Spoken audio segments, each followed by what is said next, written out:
了一段回忆。风铃高挂，摇曳着繁华沧桑。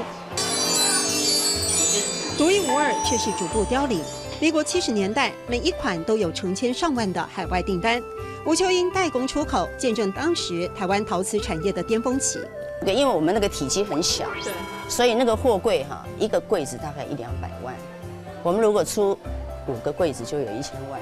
一个月可以赚1栋楼，但也在20年内眼见产业潮起潮落，订单被大陆鲸吞蚕食。吴秋英开始自创难度更高的平面风铃，转内销，继续拼。因为它收缩的时候，它容易皲裂，它会收缩比例很小嘛，所以它很容易就裂掉了。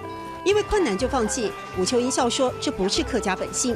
一个陶瓷业的董事长，现在成了小铺子的女老板，教客人 DIY， 从观光卖点出发，依旧没放弃。风铃它只是一个产业，就是说你一个根基，所以你就是一条路走到底，这是我妈妈告诉我的。在垦丁办的风铃季，可惜没能延续。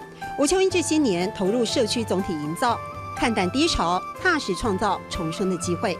我要的是大家都要好，对，这样才叫好。所以我们现在看到这些平面风铃，因为产业萎缩的关系，它就不再量产了。是的。但相形之下，就大天都某空优，每一件都不一样。按你看有特色，按来看有特色，这样比较有个性，也比较特色，对不对？是。